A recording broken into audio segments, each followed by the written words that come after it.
ఓం నమః శివాయ.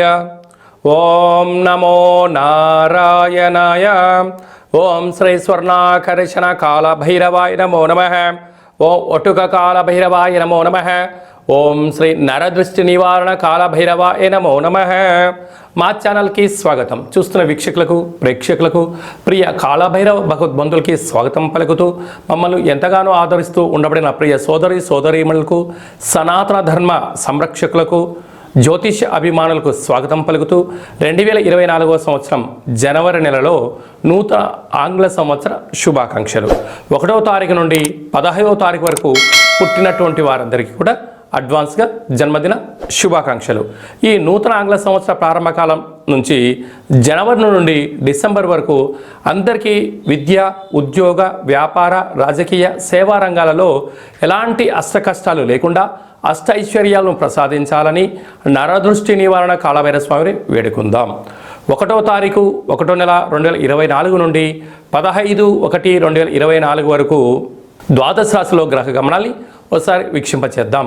మేషరాశిలో రాహు సంచార స్థితి, కన్యరాశిలో కేతు సంచార స్థితి, వృశ్చిక రాశిలో బుధుడు మరియు శుక్ర సంచార స్థితి, ధనుసు రాశిలో రవి మరియు కుజ సంచార స్థితి, కుంభరాశిలో శనైశ్వర స్వామి స్వక్షేత్ర సంచార స్థితి, మీనరాశిలో రాహు సంచార స్థితిలో ద్వాదశ రాశిలో గ్రహ గమనాలు ఈ విధంగా ఉన్నాయి.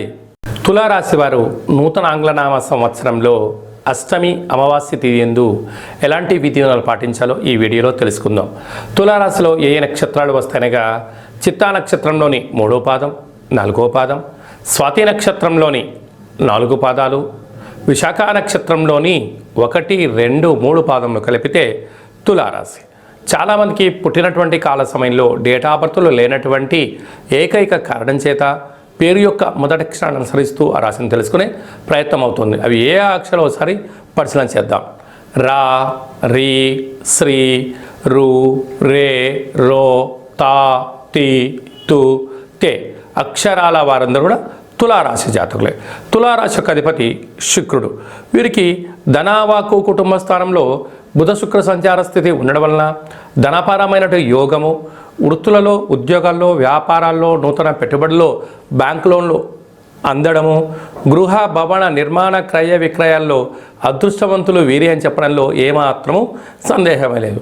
తృతీయంలో రవి కుజ సంచార స్థితి ఉండడం వలన తల్లిదండ్రుల మాట, గురువుల మాట, వీరి క్షేమాన్ని గురించి ఎవరైతే ఆలోచన చేస్తున్నారో వారి సలహాలు తీసుకొని ఏమైనా మీరు పని చేసినట్లయితే మీకు అంతా మంచి కలుగుతుంది అని చెప్పి గమనించాలి. పంచమ స్థానంలో శనైశ్వర స్వామి వారు స్వక్షేత్రకంగా ఉండడం వలన వృత్తులలో, ఉద్యోగాల్లో, వ్యాపారాలలో అన్నింటా విజయం మీ సొంతం కాబోతుంది. అలాగనే తల్లిదండ్రుల నుంచి వచ్చేటువంటి ఆస్తులు కానీ, పిత్రాజీతం కానీ, ఉద్యోగం కానీ, గవర్నమెంట్ పరమైనటువంటి ధనం మీకు వచ్చే అవకాశాలు చాలా అధికంగా ఉన్నాయి. 6వ స్థానంలో రాహు సంచార స్థితి ఉండడం వలన దయచేసి అప్పులు ఇవ్వద్దు, అప్పులు పుచ్చుకోవద్దు. రెండిటి వలన రాబోయే కాలంలో గడ్డు కాలమే చవి చూసే పరిస్థితి అధికంగా ఉంది. 7వ స్థానంలో గురు సంచార స్థితి ఉండడం వలన వివాహ ప్రయత్నాలు కలిసి రావడం, విదేశాలకు వెళ్ళాలనే అదృష్టం మీకు సొంతం పట్టడం, సభల యందు సమావేశాల యందు పాల్గొంటూ అద్భుతమైన జీవితానికి మీరే కేంద్ర బిందువు అవుతారు అని చెప్పి గమనించాలి. అలాగా వ్యయంలో కేతు సంచార స్థితి ఉండడం వలన చిన్న చిన్న విషయాలకు ఆందోళన, ఎవరో ఏదో అనుకుంటున్నారు, నా యొక్క ప్రతి జీవితంలో వాళ్ళు నన్ను క్వశ్చన్ మార్క్ చేస్తున్నారు అని చెప్పి అనుకుంటున్నారు. కనుక మీ పని మీరు చేసుకుంటూ వెళ్ళండి. అది మంచిది అనిపిస్తే స్వీకరించండి, చెడు అనిపించింది మౌనంగా ఉండండి. రాబోయే కాలంలో శత్రువులను పెంచుకోకుండా ఉండే ప్రయత్నం చేయండి. అలాగా సాఫ్ట్వేర్ ఉద్యోగస్తులు, హార్డ్వేర్ ఉద్యోగస్తులు, గృహ భవన నిర్మాణ సేవారంగ కార్యక్రమాల్లో పనిచేసే వారందరికీ కూడా ఇది చాలా యోగదాయకం అని చెప్పి గమనించాలి. జనవరి కాలంలో కొద్దిపాటి శీతాకాలంగా ఉండడం వలన జలుబు సమస్యలు, ఆరోగ్య సమస్యలు వెంటాడే పరిస్థితి ఉంటుంది. సకాలంలో తిండి, సకాలంలో నిద్ర, తగు వ్యాయామం అవసరం అని చెప్పి గుర్తుపెట్టుకోగలగాలి. అలాగా ఈ అష్టమి తిందున, అమావాస్య తిందున తులారాశి జాతకులు వీలైనంత వరకు ప్రతి సూర్యోదయంలో సూర్య నమస్కారం అవసరం. కళవు వెంకటనాయక అన్నట్లుగా వెంకటేశ్వర స్వామికి తులసి మాలను సమర్పించడం, కాళభైరవ స్వామి వారికి కూష్మాణంలో దీపాన్ని పెట్టినట్లయితే ఐశ్వర్యానికి, ఆనందానికి స్వాగతం పలుకుతూ శత్రువులను నిరోధించే పరిస్థితి అధికంగా ఉంటుందని చెప్పి గమనించాలి. జనవరి నెలలో ప్రథమార్థంలో ముఖ్యమైన తిథుల గురించి క్లుప్తంగా వివరంగా తెలుసుకుందాం. 4వ తారీఖున ఒట్టుక కాళభైరవ స్వామి యొక్క అష్టమి సందర్భంగా, అలాగనే 11వ తారీఖున అమావాస్య సందర్భంగా మనమందరం కూడా గృహంలో కాళభైరవ అష్టకాన్ని వినడం, కాళభైరవ స్వామి యొక్క పూజ చేయడం, కాళభైరవ స్వామి యొక్క ఆశీస్సులు పొందడం వల్ల గృహంలో సకల అష్ట కష్టాలు తొలగిపోతాయి. అలా గృహంలో కుదరాలైనటువంటి వారికి ఈ కింది నెంబర్ సంప్రదించినట్లయితే మీకు కాళభైరవ హోమాన్ని చేయించి ప్రసాదం కూడా పంపించడం జరుగుతుంది. అలాగనే మీ యొక్క గృహంలో ఏదైతే అనుకుంటున్నారో అది విజయం సాధించలేకపోతున్నారా, ధనాన్ని ఆకర్షించలేకపోతున్నారా, ఉద్యోగాన్ని ఆకర్షించలేని పరిస్థితిలో ఉన్నట్లయితే ఈ యొక్క పాత్ర కంచు పాత్ర, స్వర్ణాకర్షణ కాళభైరవ అక్షయ పాత్ర అంటారు. ఈ లోపల 12 రాసులను అచ్చు వేయడం జరుగుతుంది. ఈ యొక్క పాత్రను మనం గృహంలో ఉంచుకొని ప్రతిరోజు ఉదయం పూజ చేసిన తదనంతరము అగరబత్తులు తిప్పిన తర్వాత ఈ పాత్ర చుట్టూ ఇలా 3 సార్లు తిప్పి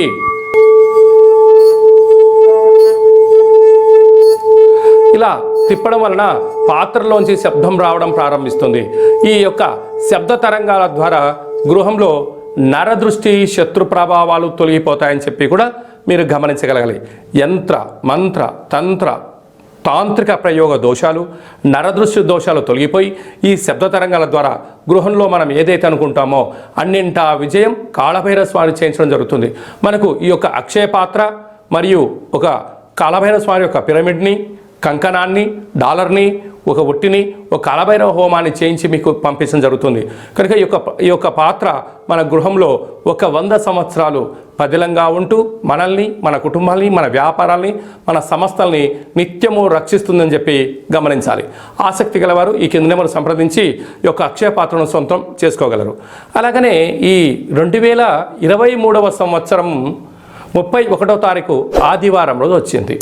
ఈ సంవత్సరానికి ఉండబడినటువంటి వ్యవహారాల్లో నరదృష్టి కానీ, శత్రు ప్రభావాలు కానీ ఇక్కడికి పుల్ స్టాప్ చేయాలి. కనుక ఒక ఎర్రటి క్లాత్లో ఒక గ్లాస్ అన్నాన్ని వండి అందులో కుంకుమని కలిపి అందులో మూట కట్టి ఎరుపు జాకెట్ పీస్లో కానీ టవల్లో కానీ మూటని కట్టి ఒక 6 ఒత్తులను, ఎర్రటి ఒత్తులను నువ్వుల నూనెలో నానబెట్టి ఆ మూట పెనపెట్టి ఇంటి యజమానికి, ఇంట్లో ఉండబడిన వారందరికీ, మన వాహనాలకు, ఫ్యాక్టరీలకు, కర్మాగారాలకు దిష్టి తీసి ప్రవహించి నీటిలో వేయడము ఉత్తమోత్తమం.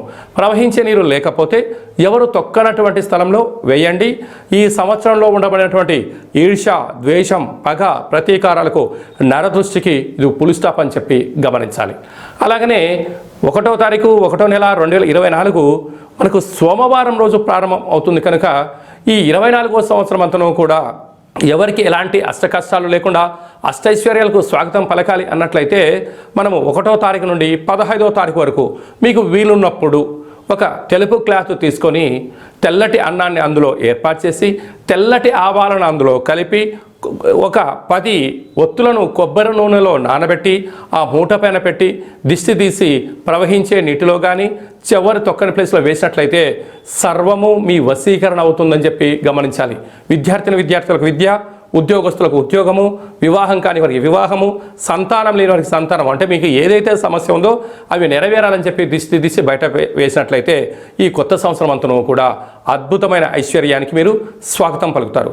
మీకు ఇక్కడ ఏమైనా అర్థం కాకపోతే ఏ నక్షత్ర జాతకులు, ఏ పేర్ల వాళ్ళు ఏం చేయాలో కూడా ఈ కింది నెంబర్ని సంప్రదించినట్లయితే మీకు సవివరంగా సంపూర్ణంగా కూడా తెలియజేయడం జరుగుతుంది. అలాగనే మీ వ్యక్తిగత జాతకం తెలుసుకోవాలనుకుంటున్నారా? పుట్టినటువంటి తేదీ, నెల, సంవత్సరం, పుట్టిన సమయాన్ని రాసి పంపించినట్లయితే 100 సంవత్సరాల జాతకాన్ని సవివరంగా సంపూర్ణంగా రాసి పంపించి మీరు పుట్టినప్పుడు గ్రహ గమనాలు ఎలా ఉన్నాయి, ప్రస్తుతం ఎలా ఉన్నాయి, రాబోయే కాలంలో ఎలా ఉండబోతున్నాయో సవరంగా రాసి పంపించి తెలియజేయడం కూడా జరుగుతుందని చెప్పి గమనించాలి.